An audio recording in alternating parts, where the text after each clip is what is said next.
आप सब पूरे बिहार में, न केवल पूरे बिहार में, पूरे देश में देख रहे होंगे, सत्ता पक्ष एक जबरदस्त तरीके का विरोध मार्च निकाल रहे हैं और कहते हैं कि जो विपक्ष के लोग हैं उन्होंने नारियों का अपमान किया। क्या सही है कि नारियों का अपमान किया? प्रधानमंत्री जी ने भी कहा कि नारी कभी माफ नहीं करेगी।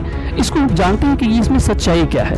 आप देखे होंगे कि अभी अचानक से संसद का विशेष सत्र बुलाया जाता है और वहां पर एक विधेयक लेकर आया जाता है, 131वां संविधान संशोधन विधेयक।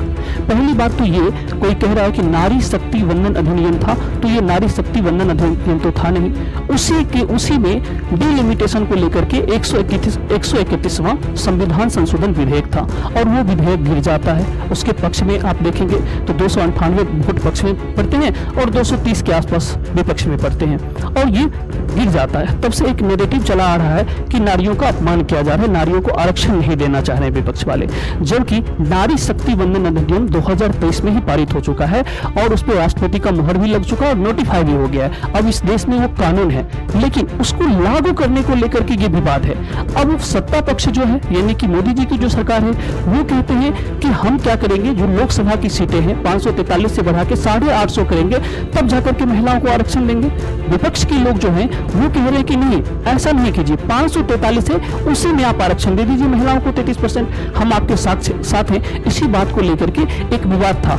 ये कहा जा रहा है कि नारी शक्ति वंदन अधिनियम गिर गया, तो ये सरासर गलत है, वो तो इस देश में कानून बन चुका है।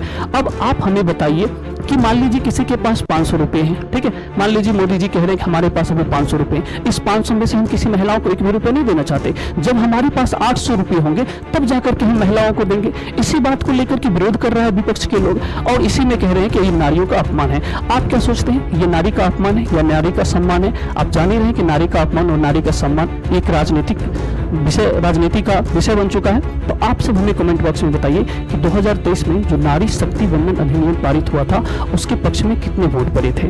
धन्यवाद।